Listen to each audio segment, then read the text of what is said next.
It didn't feel like other generations were as harsh with themselves as we are in motherhood. There's this unrelenting need to keep on doing and producing and having this Instagram perfect home. Moms are essentially the default parent. We are the ones that the schools call when somebody is sick. We get all the emails, we get the invites to the birthdays. We're the ones scheduling the doctor's appointments and buying the kids shoes and remembering, oh, winter is coming. I need to make sure that everybody has boots that fit them, winter jackets, hats, and gloves. This obviously doesn't cover every male out there, but a fair amount of them most likely grew up in households where their mothers did most of this work behind the scenes, so they didn't see it.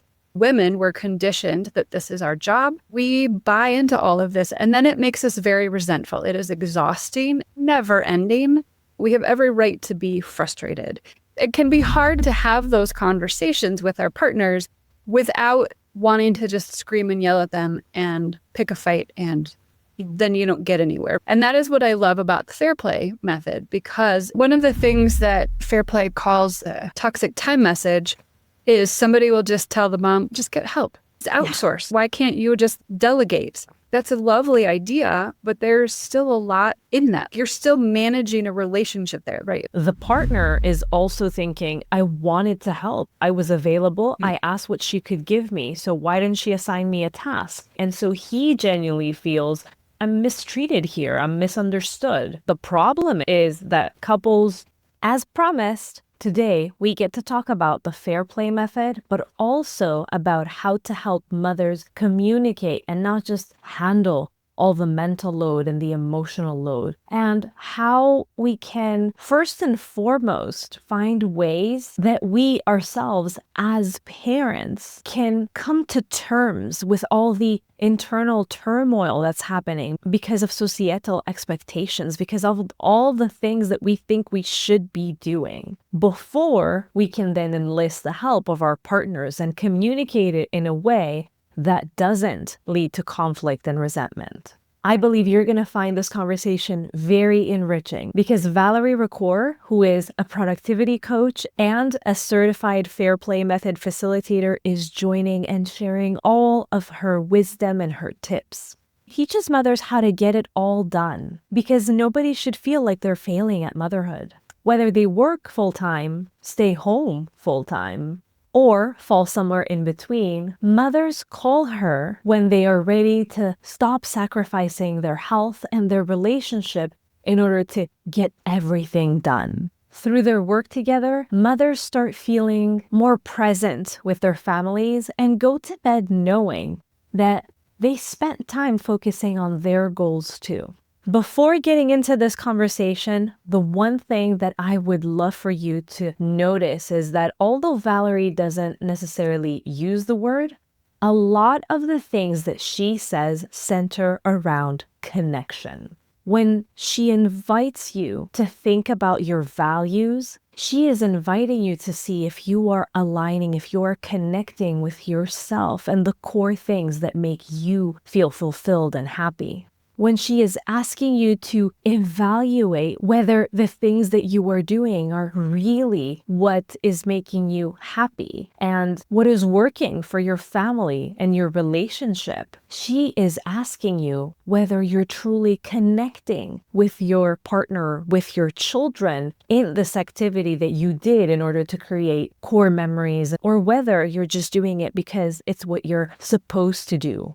When she encourages you to have a conversation with your partner and to distribute, or rather redistribute, the tasks in a fair play method style, she is telling you connect to yourself and your needs and connect with your partner. Talk, be honest with each other, express your needs, and allow yourself the relief of letting go entirely of a task and trusting in that connection.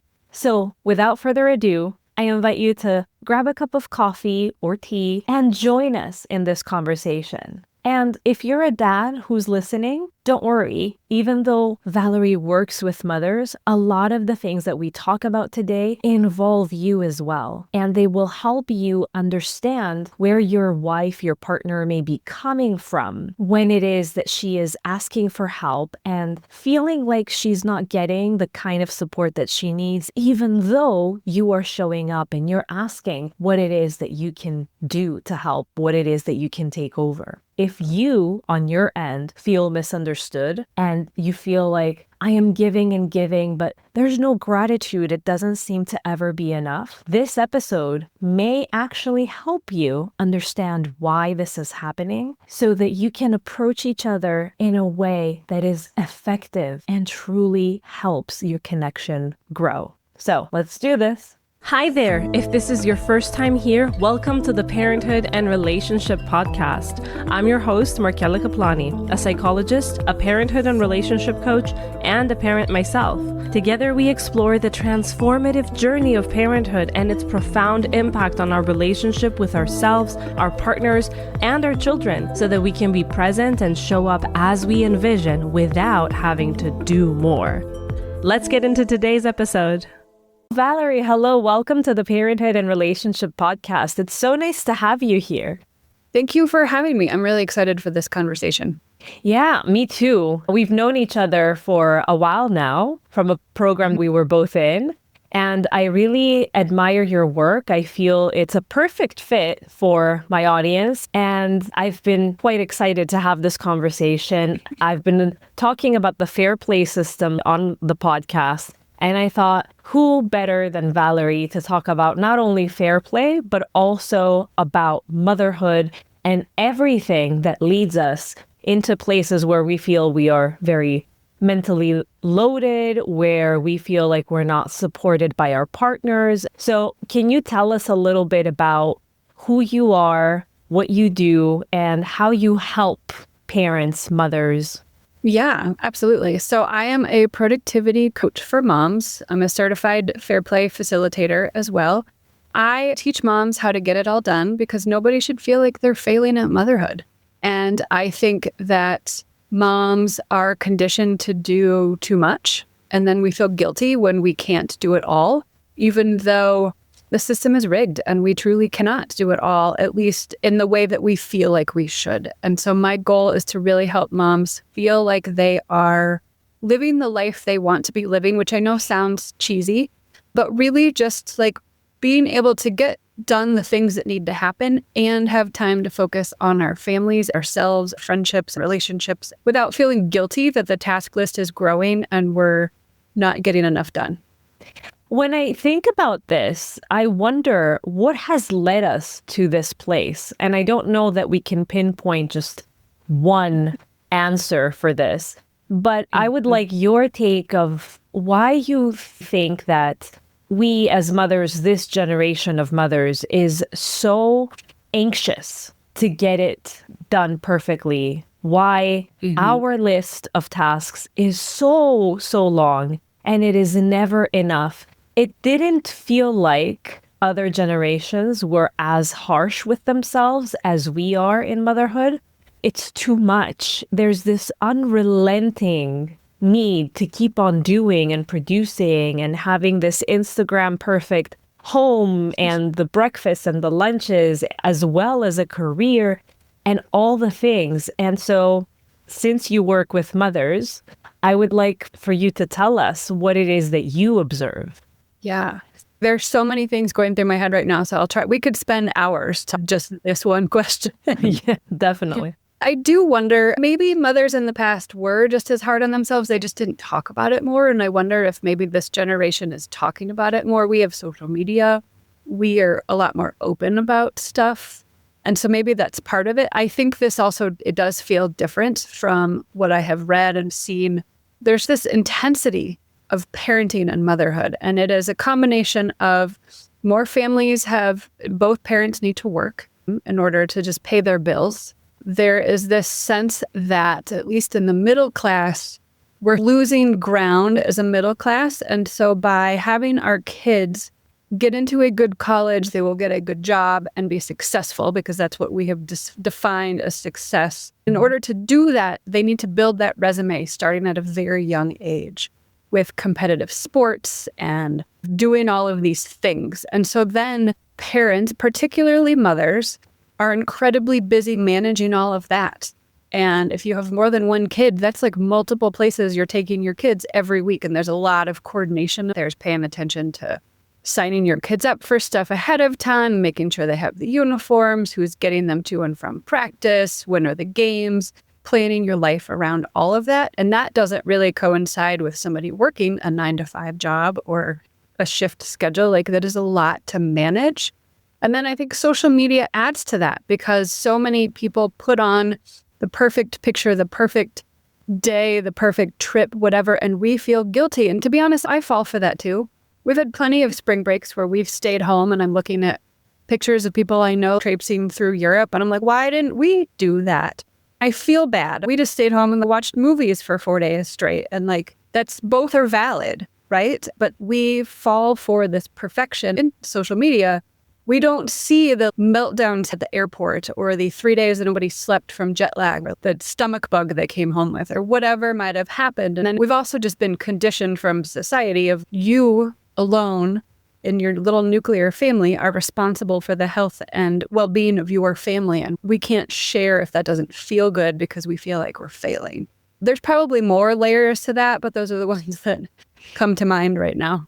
Yeah, there are more layers, but I think you're spot on with what you're saying. I am thinking of the example that you gave, and I have similar ones myself, where I felt like they just make it look so easy, and it looks like they can just handle it. So it's not about the fact. So, for example, my husband would tell me, why do you feel this way? Why do you feel that we didn't do something? If you wanted to, we could have. And he would also point out that they are not showing the meltdowns. They are not showing all these moments. My comeback to that sometimes would be, yeah, we can assume that there were tantrums and meltdowns, that there were hard moments. And of course, you're not going to show that on Instagram. But assuming that they had these moments, they still felt okay to go ahead and do it. Whereas I sometimes felt like, this is my vacation as well. And I don't think I can just take the tantrums and the meltdowns and have to do that somewhere else, where I also have to pack. And there's the expectation of, we're supposed to have fun here. And it just felt like too much. The comparison that I was making in my head was, it seems like everybody else doesn't seem to feel overwhelmed by all of that. And obviously, I do. So I prefer to just stay home. And I made that a problem. Yeah, there's so much to that. And the core memories, you have to go make core memories with your kids. And I think that's such a big thing. And I hate that term, because we don't have control over what our kids remember. To me, it just adds one more layer of guilt to mothers of, oh, did you not do enough this summer or on this vacation to add core memories to your kids? My kids ate plenty of ice cream and had plenty of fun with their friends. Sorry that we didn't take 6 weeks to travel through Europe, but we didn't. And my kids are going to remember this stuff just as much as if we took this trip. I know, I think we're micromanaging just about everything now. These core memories that people are talking about, for me, it's never crossed my mind to add that on top of everything else that we have to think about. My God, no way. But, it's like, how can I control what their core memories are going to be? Now, of course, we as parents can do things that are beautiful and they stay with the child. But a lot of core memories, basic psychology will tell you that they are formed based on emotions. And so maybe I do take my child backpacking through Europe. But if that doesn't strike them as individuals as something beautiful in terms of their emotional world, and that is also an individual thing, then it's not going to stick just because I made sure to travel through Europe. What stays is the emotional thing. And I do believe that it's an issue that we try to micromanage and control every little thing nowadays. And that is my question toward us, including myself as mothers in this generation, of just how much have we been made to believe that we can control the raising of children. It feels like we think we are gods and we have all the control and responsibility, and along with that, all the power. Do you see that in your work with mothers? I do. And I think that's part of why moms are so overwhelmed and exhausted, because we can't control all of that. Like I was thinking of, so we used to own a camper, and I was like, we're going to be the family that camps all the time. I live in Colorado. Camping is great. However, camping in Colorado is like a full-time sport to make. You start making reservations in December and January. Things book up super far in advance. We had the wrong size truck to tow our camper, and we didn't want to fix that. And my husband and I were talking about it one time. Why does this feel like so much work? He grew up camping with his family. His parents still have a camper. And it was just like, why? What are we doing wrong? This used to be so fun. And we realized we were the adults now, responsible for packing all of the food and making sure we had all the clothes and towels and making sure we had the water. Did we have the reservations and the directions? And there is so much work that goes into that. And we were talking about it. My daughter was just like, let's just do it. Just make the reservation and let's go. And I was like, honey, you don't understand the many steps behind making this happen. And then hoping that the weather is nice. The amount of times we had camping trips where it was too windy or too rainy to actually enjoy camping. We sold our camper a couple of years ago because I was just like, I can't, this is not worth the amount of, I don't have any fun when we're doing this, and it's exhausting and I don't like it. I want to and get to enjoy my kids and my life. It's not just making my kids happy all the time. And so we just said no, and we sold our camper, and we are not camping people anymore. And I'm okay with that. But we realize that we're the ones that have to do all of this work, making that joy for our kids and making sure our kids are happy. And I can't make reservations here because we're not allowed to have campfires at this camp place. And my kids would never forgive me for taking them camping when they couldn't roast marshmallows over an open fire. We need to be more aware of why we're doing something and the amount of work that goes into it. Is it worth it to us and our families to spend time on that? And you might choose yes. You might be like, I love all of the work behind camping or taking these trips, and just do it. Or like, yes, doing this one specific thing or trip is totally worth the stress and the effort. And I know it's going to be hard, but we're going to do it because it feels important. And it can be okay to just say, no, we cannot do this right now. This is not for us. Exactly. But you need to take that time. I think the most important thing that you're saying here and that you're demonstrating through your example is flexibility, which is something that I heard someone say on a reel. She said that if I want to see how psychologically well I am, I can assess how much flexibility I have. The more inflexible we are, the less well we are psychologically. When we are at a place where we don't feel safe, or we are depressed, or we're very anxious, we're stressed, we're overwhelmed, we become less flexible. And what you demonstrate through that, you're saying, I made it even an identity. We are going to be a family of campers.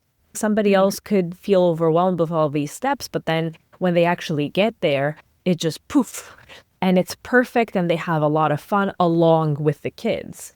But if I'm doing it, and at the end of the day, I'm there at the camp, and I'm like, oh my God, this is so exhausting. I can't even enjoy this trip because I'm still trying to de-stress and decompress from all the planning that had to go into this. Then to be flexible enough to say, okay, this was the image I had in my head back then. I tested it. And I'm seeing that it's no longer working out. That is a sign of flexibility and of being able to let go and redirect. And that is so important in motherhood. I find that a lot of times as parents, we have a very specific image of how we want things to go, and we are unwilling to let go.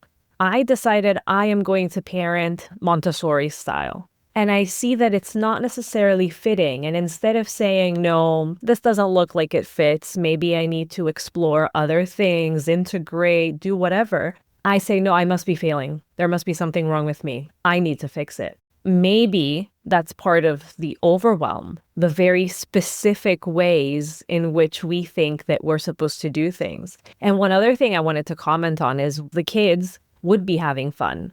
And in a sense, you could say you were creating core memories. However, I do have a lot of people that I see in my office and that sit across from me, and they will tell me, yeah, we did so many things, but I remember my dad being absent and my mom feeling resentful in the corner. They took us camping or to see XYZ. I didn't feel like they did it with their hearts. I didn't feel connected. So is it important to do the thing, whether that's camping or something else? Or is it important to connect while you're doing whatever it is you're doing? Because that is what stays. And I think so much of that is from that overwhelmed society telling us you should be camping and you should be giving your kids all of these experiences. And you're doing it wrong if you're not enjoying it while you're there. Yeah. And you can't be happy. And so then we just cycle through that. Why can't I be happy? Everybody else seems like they love it. Like I know people who camp all the time with their kids and they look like they're having a great time. And it took me way longer than it should have to realize that's great for them. It's not for me. Way too much of maybe if we just did this more often, I'd get better at it. And I think there is some truth to that, but also realizing this wasn't for us. Like, how do you tent camp with kids? The amount of stuff we have to pack is ridiculous. That's not fun for me, but it is for others. I would almost rather just stay home and hang out with my kids. We're all going to be happier. We're going to sleep better. We're certainly going to feel better and it's going to be easier. And yeah, we fall into that societal conditioning that you should be doing all of this stuff. And then we feel like we're failing and it just cycles from there. So we try harder instead of spending time figuring out what's behind something not working. Yes. And Valerie, you talk a lot about values. And I'm wondering if this fits into the matter of values, that maybe at some point we are so consumed by everything that we hear and see around us that we lose our path and start to miss our values, and we start to function under the guise of others' values and what we should be doing. Can you tell us a little bit more about your work in terms of values and how you see that they help or don't in the way that we function? Yeah. So it's one of the first steps I do with my clients is have them define their values. Even better if you can define them with your family, which depending on the age of your kids may be challenging. When I did it with my kids a few years ago, they wanted to circle every word on the list. And I was like, we need 5, maybe 3. And if the word values feels too big, define what you want this season to look like. As we're recording this, we're heading into the holidays. What do you want the holidays to look like? What do you want this soccer season to look like? It could just be the next 3 months. What do I want this to look and feel like? Our kids change. They grow out of their shoes. Something develops in a way that we're refiguring how to parent them. So I want this holiday season to feel peaceful and restful. I don't want the chaos of everything. I want to watch movies and drink hot cocoa and just feel calm. So we're not putting up a ton of decorations. We're not buying lots of gifts. We're not saying yes to every birthday party. We are not taking a big trip. We're going to take a few weekend trips within a couple hours of where we live, and we're going to host a lot of barbecues with our friends, or we're just going to lay in the backyard and stare at the stars every night. Whatever you want that to look and feel like. And then that guides the choices you make with what you are saying yes to and committing to and doing. So I'm signing my kids up for soccer season, but we are not doing winter soccer season, just fall, because the seasons overlap.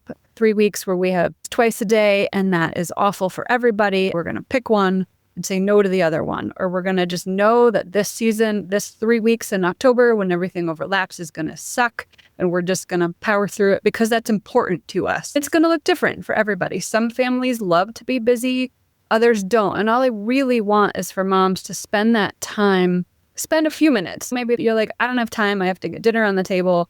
I don't have time to think about my values. Just spend a few minutes. It could be a dinner conversation. Hey, it's time to register for spring sports. Last year was really busy. Can we do something different this year? Have that conversation. It doesn't have to be a big overhaul. When you're listening to this, you are way too deep into the holiday season to calm things down. take a few minutes to write down what you want to do differently next year and try something different next time. But really, I feel like I just threw 4 separate directions in there. The values piece is important because it is how you say yes or no to what is happening and what you're committing to and what's on your to-do list now and in the next few weeks or few months.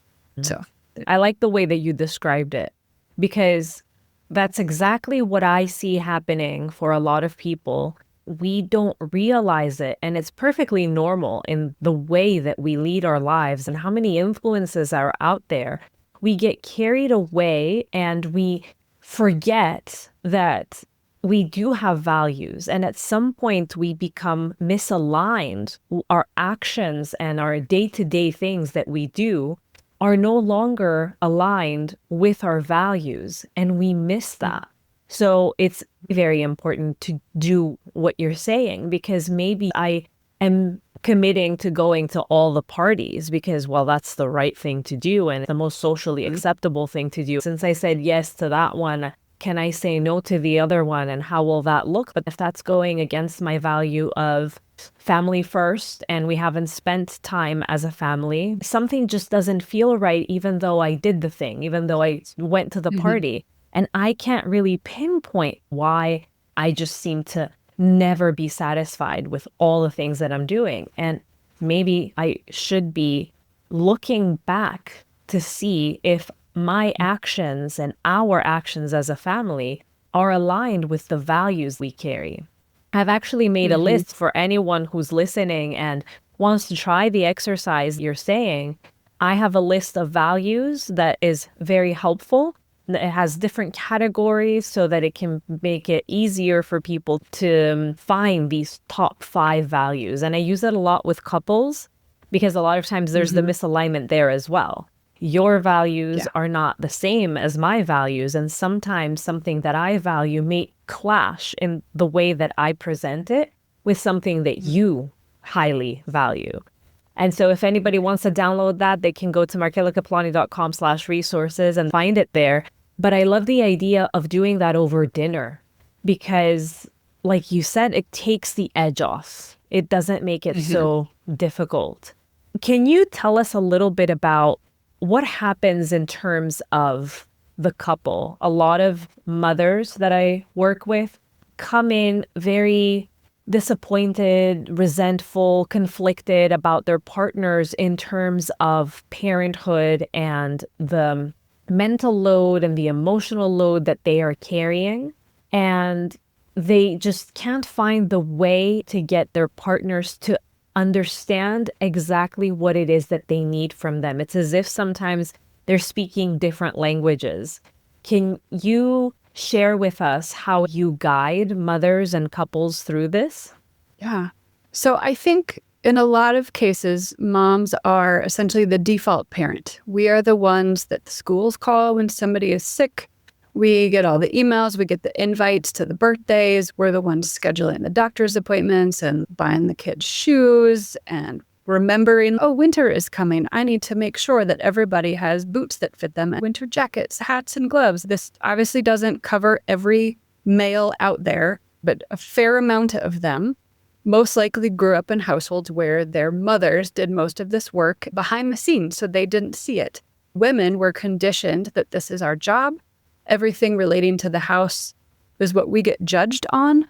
When somebody comes over, if the house is a mess, we get judged for it, not our partners, even though they also live here. We buy into all of this, and then it makes us very resentful. It is exhausting, never ending.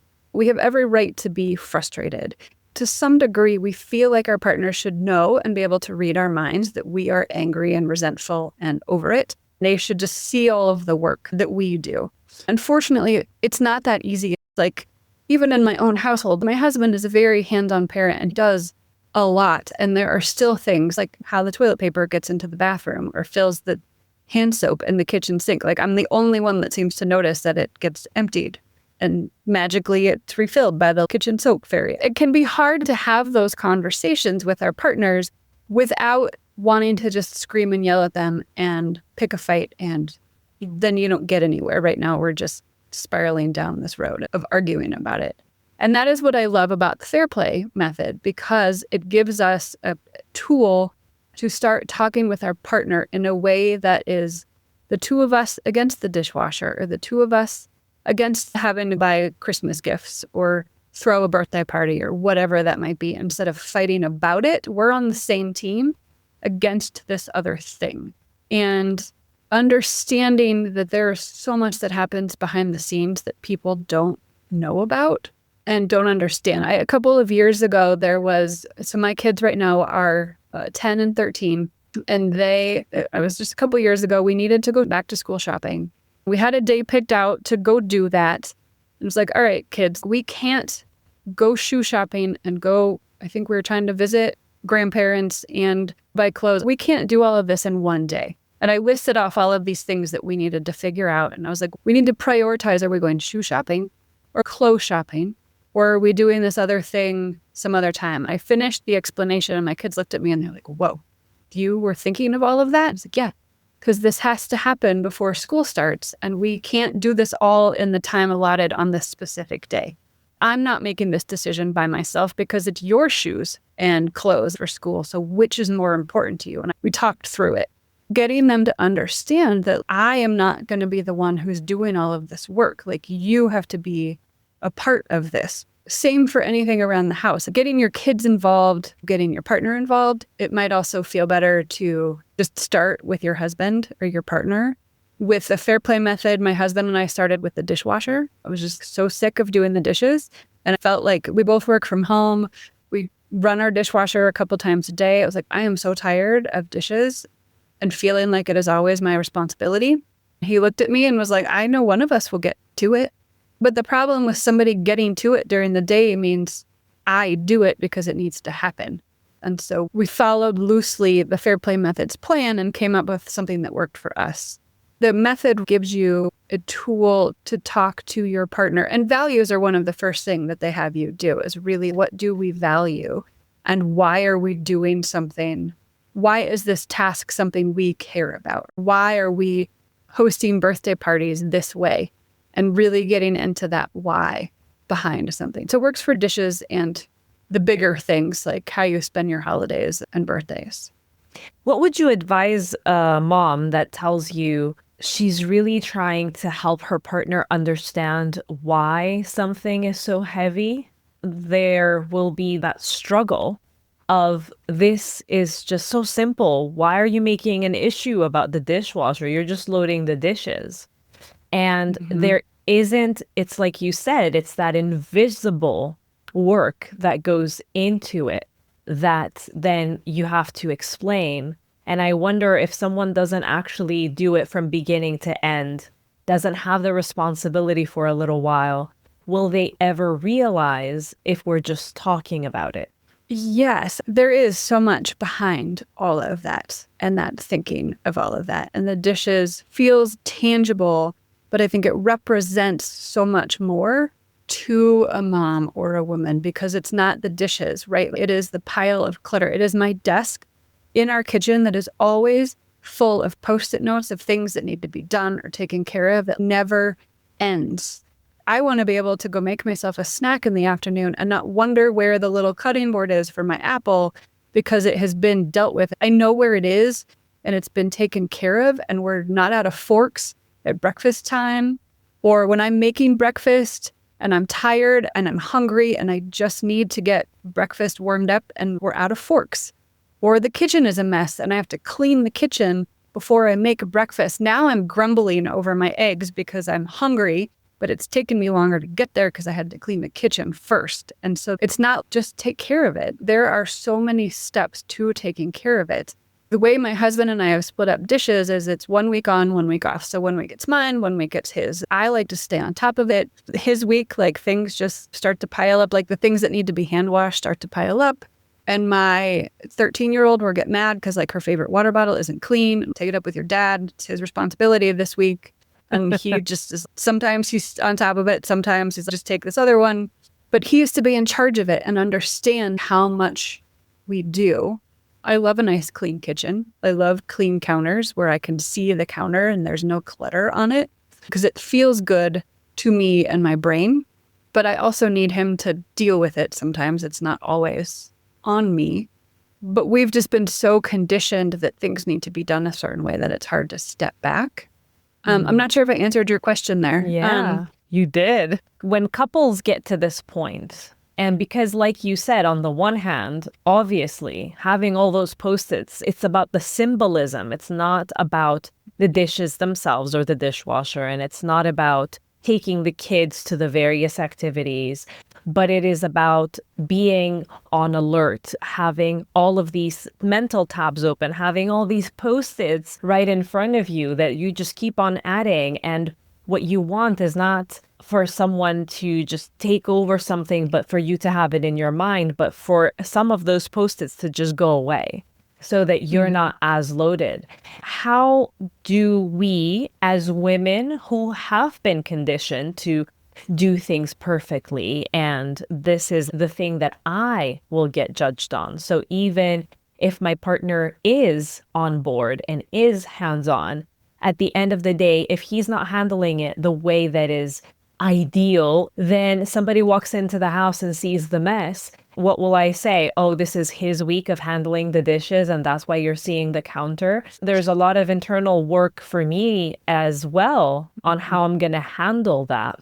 How do we help mothers be able to approach this in a way that is not going to create conflict? Because a lot of times I have women telling me, if I go and I start this conversation, we're going to have a fight because he is going to say something that triggers me. I, at the same time, have been holding this in, so I can't do it the calm way that you're advising me to do it. I know I'll blow out completely.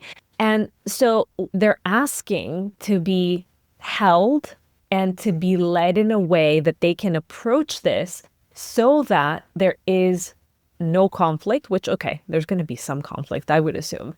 But how do you help women? How do you support them in approaching this, knowing that societally they are conditioned to want things the way they want them, but that this is also going to not allow them to relinquish some control, and it's going to make it more difficult for them to communicate what they need from their partner?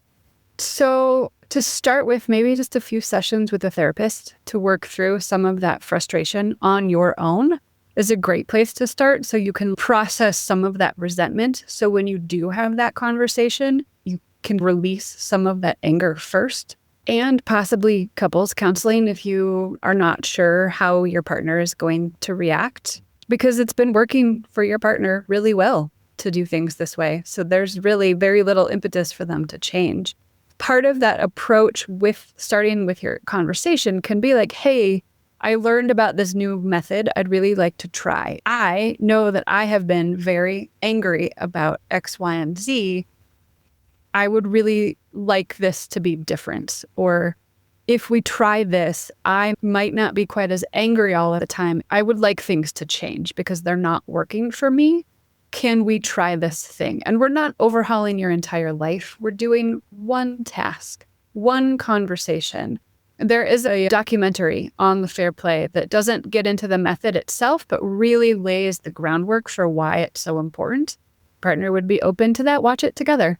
That's eye-opening. I mean, I watched it with my partner or my husband, and I watched it with my partner or my husband, and even knowing all of this stuff, there were still things I learned, and I would pause it and be like, I didn't know that. What do you think about that? And that can be a great jumping off point to the conversation. There's a step in the method called the minimum standard of care, and that is where you are defining what a completed task looks like. So with the dishes example, you're in charge of the dishes for the week, and the minimum standard of care is that the kitchen has to be clean enough at the end of the day that whoever makes breakfast doesn't have to clean the kitchen. You are also responsible for hand washing everything. You cannot leave a mess for whoever takes over on Sunday. So you can't just be like, I didn't get to it this week, sorry. You have to leave a clean slate for the person who takes over. If that means Sunday morning, you're the one loading the dishwasher and hand washing stuff because you just fell behind, fine. However, you can't just leave that mess and be like, whatever, it's not my problem anymore, it's yours. And it might depend on how big your kitchen is. We have space in our kitchen that there can be a pile of dishes by the dishwasher that need to be dealt with and still have counter space. We have lived in spaces where we had to be on top of everything because we didn't have the kitchen space to leave a mess and make dinner and sort of half-heartedly clean it up. We had to be very on top of things. And so your guidelines might look different based on the space that you have. But those are the ground rules we had. I'm not cleaning the kitchen. I'm usually the one up first making breakfast. I'm very hungry and I'm cranky if I have to clean the kitchen first. So it better be ready for me to make breakfast. And so having that conversation, and there are questions in there of, it's not just my standards are higher, you better raise yours, or my standards are lower, you need to drop yours. These are mutually agreed upon standards based on your values. We want a clean kitchen because it makes it easier to make a meal. Same for dinner. If I'm coming in to make dinner and I have to clean the kitchen, I'm frustrated now. And you might have to play with it. So it might not be the perfect answer right now. Like we tweaked it over time of, oh, hey, we need to add this thing in, or this isn't working. So it's not just one conversation. It is a series of conversations, checking in, of making sure it is working. We've added things like if it's your week for the dishwasher or dishes, it's also your week to take out the trash and recycling, just being on top of that stuff. And then I am also pushing for a social movement that we stop caring what other people are judging us on. And my theory is if you are going to come over to my house and judge me on the state of my house, you don't need to come over again. That is your problem. People live in my house and we need to just let it go. I have some neighbors who I'm just like, why are you mopping your floors before we're coming over? Nobody's going to notice. And I'm like, I can't deal with my floors dirty and I can't enjoy you. And I'm still pushing for this. Nobody is going to care. If they're going to judge me, they can leave or they can just take that judgment somewhere else. People are going to spill food on my floor. We take our shoes off at the door, but if we're hosting something, that doesn't always happen. I will clean up the dust bunnies in the corners or the cat hair that's collected somewhere. My house isn't growing mold, but I'm not going to make it spotless for you. I would rather have you come over and enjoy each other's company than me frantically shoving a bunch of stuff in a closet and panicking about the state of my house. That is one of my missions in life, to just start this social movement that we don't care. And Right. I'm not going to judge you if I come over and your house is cluttered and dirty. Maybe if your sink is growing mold, I might be like, I'm not going to eat anything here. But for the most part, I want to see you and I don't care about the rest of it. I get very weird about my floors. If I have just cleaned my floors, I would rather take everybody out of my house because I just worked really hard and somebody's going to mess them up. So don't think that my house is always a mess or spotlessly clean. It's important to me, but also I would rather just spend time with friends than frantically clean my house before they come over. Exactly. Which is then going to lead you to not invite them as many times as you would. Mm-hmm. So it's going to cut you off Exactly. from social interaction that is so good for us.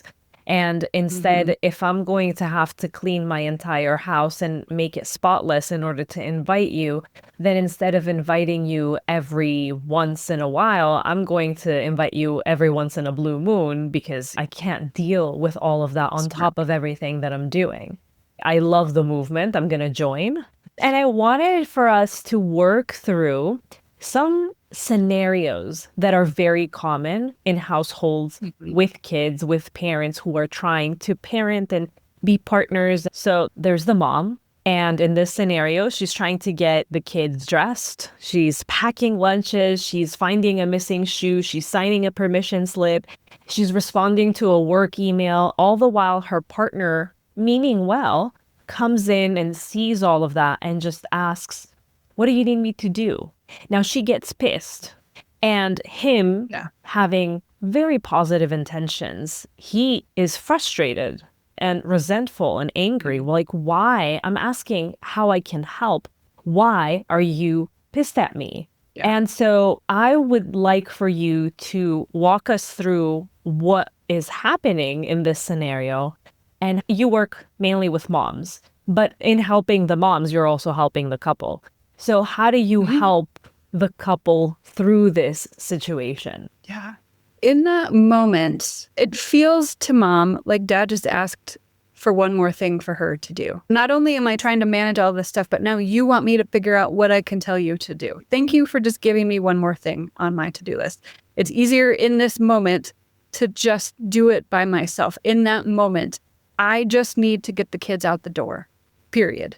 Then we can have this conversation. The conversation might just be, I need you to leave. Or there's nothing you can help me with right now. Or go find Sally's shoe because I don't know where it is. Maybe it's in the car. It may truly be easier to just do it all by yourself in that moment. And then we need to revisit that later. When you're not quite so stressed out and frustrated, then you can have that conversation with your husband. Hey, this morning or yesterday morning, last Monday, this thing happened and it was really frustrating. I know you were trying to be helpful and here's why it wasn't. Like, you just make me a list. I'm like, okay, do you know how many lists I used to make my husband that just got lost under piles of papers that just never happened? So it's not helpful. Let's talk through our morning routine and follow the fair play. What is the minimum standard of care? What do we need our mornings to look like? What do we need to do the night before to make our mornings better? And who is in charge of what? It can't just be a free-for-all. Hey, you are in charge of making sure the kids' backpacks are ready and that the night before their lunches are packed. Or if you pack lunches in the morning, one of you is in charge of lunches, one of you is in charge of getting the kids dressed. It needs to be very defined who is doing what and what the timeline is for that. A lot of where I start with my clients is a triage, right? That mom in the kitchen feeling super overwhelmed and maybe her partner is nowhere to be found. And she's just, I don't even know where to start. So really helping moms out of that mode of stuckness and overwhelm into, okay, let's get everything out of my brain, get all of this together, and then move into what do I do next? Working with the fair play method is much further down in the work I do with my clients because there are other things we need in place first before you can start having this conversation. We need to do our morning routine differently. We need to talk about that, but I'm not ready for that. I need to do this other process first so I can get myself collected, and then we can talk about that. And knowing that a few weeks from now, even after you've had this conversation, you're going to have more mornings where your husband shows up and is like, what can I do? And you're going to want to throw a shoe at him. And that is okay. Don't throw the shoe. This habit change and these routines are hard to make that change. We want to do it little by little in steps that are going to stick long-term, essentially, versus like tomorrow we're going to get up and we're going to magically make this day so much better. Like, we have mornings. My husband is not a morning person and my 10-year-old is also not. And she starts school at 7:45 in the morning and he walks her.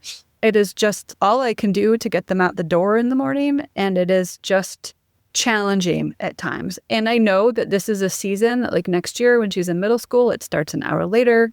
It's going to look much different. And so it's just kind of, what skills can we build now for my 10-year-old? She knows how to pack her lunch, but she's not packing her snack at 7:15 in the morning. She's lucky to get breakfast in her mouth before she has to leave for school. And so it's really understanding where we are now and being able to have those conversations in a way that is the two of you against whatever it is and not fighting about it. Yeah, I think the most important thing in what you said is the fact that we need to have that conversation afterward. Number one, to normalize that both parties in this conversation are right. Mm-hmm. The mom is obviously very frustrated, very overwhelmed. And yes, it is yet another thing that you're asking me to do. You are asking me to go back and think what it is that you can do and give you steps to do it. So that is extra work and it's not going to happen right now. And the partner is also thinking, I wanted to help. I was available. Mm-hmm. I asked what she could give me. So why didn't she assign me a task? And then she tells me that I don't help enough, but here I am asking her how I can help. And later on in the day, she's going to accuse me of not doing enough. And so he genuinely feels I'm mistreated here. I'm misunderstood. My intentions aren't coming through. The problem is that couples don't seem to have that conversation later on when things are calmer, to really come together and say, hey, when you asked me that, I get that your intention was good, but here is what I actually need to be helped. And for the partner, the husband, to say, when I come in and I ask that and you act all frustrated, then it makes me quite resentful. And so then I'm not very willing to be helpful because I don't think that you're seeing my good intention. And for the couple to sit down and just say, okay, how can we prevent this from happening? Here is what I need. Here is what I can do. And let's work it out together. That conversation seems to not be happening. maybe we're trying to have that conversation because thankfully nowadays there are the books and there are podcasts like this, and there is a lot of information. And so many people know that they should be having this conversation, but it's not an effective one because I am not prepared. I haven't worked on the things that cause me internal struggle. That thing that you said, let's sit down and look at what's giving you difficulty, what it is that you need, so that then you can communicate it better. We go into these conversations with all our overwhelm and all the resentment that has built up, and then we wonder, why didn't our message come through? And the same thing happens for our partners. They're coming in with all their resentment, and obviously their presentation is not going to help us understand them and put ourselves in their shoes either. Yeah. One of the things that Fair Play calls a toxic time message is somebody will just tell the mom, just get help. It's outsource. Yeah. Why can't you just delegate? I'm like, that's a lovely idea, but there's still a lot in that. You're still managing a relationship there, right? If I'm telling my husband what to do, I'm still in charge. It's still on my plate. I have to make sure it happens on time and correctly versus fully giving this to you, and I don't have to do this. Another example, my 13-year-old, her birthday was a few weeks ago, and we don't throw like big birthdays for every birthday, but it was like 13 is a really big deal. Like, we should celebrate this.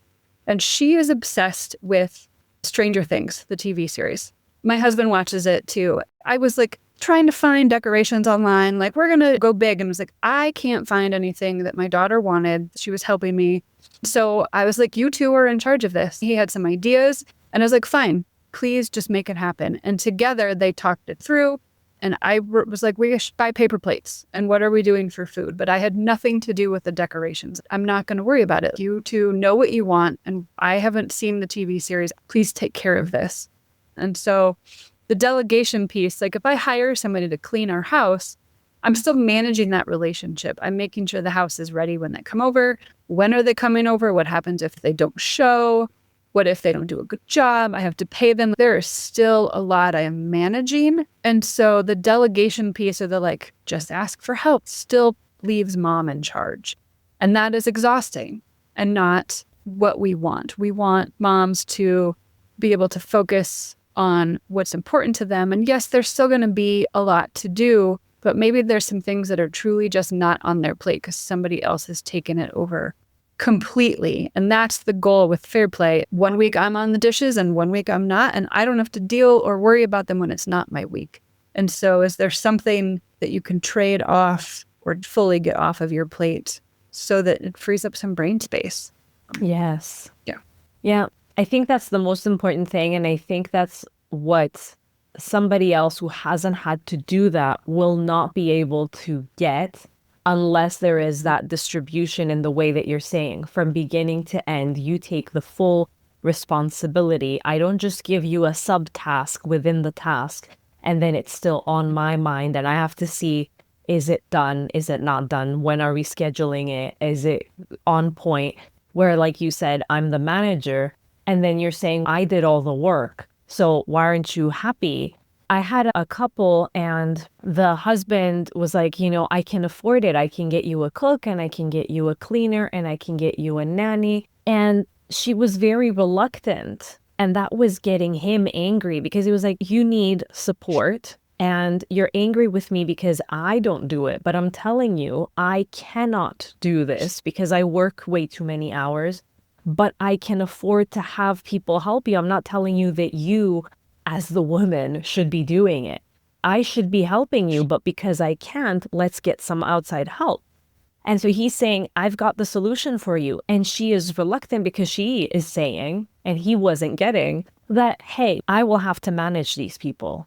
I will have to have them come in at particular times. Like you said, I'll handle the payment. I'll have to teach them how to do things. Like, they need to know the way that we do things. I have to create a list of foods that the cook is going to make, or the list of things that they should buy. And it was such an interesting conversation to watch unfold.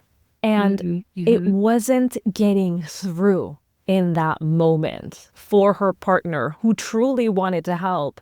he could not understand how she was feeling overwhelmed with what he perceived as full hands-on help.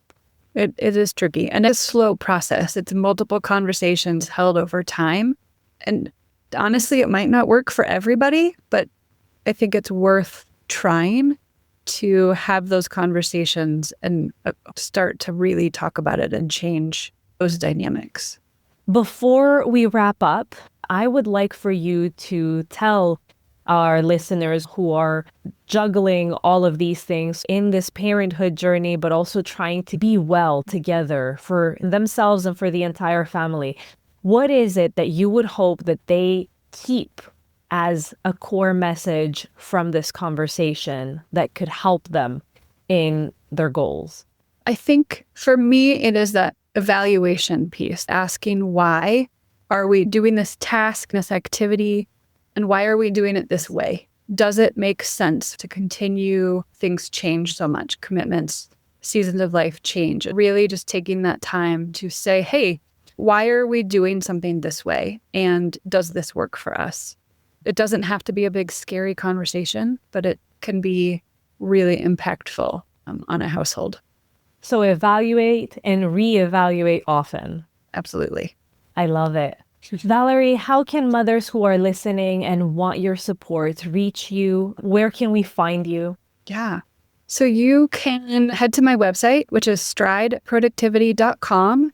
You can sign up for what I call a 10-minute triage, which is to help you in that moment of overwhelm where you just don't know where to begin and the lists are growing as you stand there. And then there's also a list on there of how you can work with me if you want to just dive into a phone call. I'm here to talk through it all with you.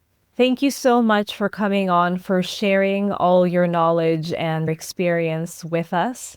I think this conversation has been very helpful. I believe many people, especially mothers, are going to feel seen in this and share it with their partners so they can see how they are also seen. We also understand their great intention, but sometimes the messages get crossed, and it's so important to just sit down without defensiveness and have these conversations, because in the end, we all want the same thing, to communicate and to live peacefully and in unison so that we're well, so that we take care of each other and our families.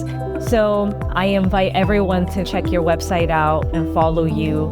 Thank you for having me. This has been a great conversation. Thank you. Bye.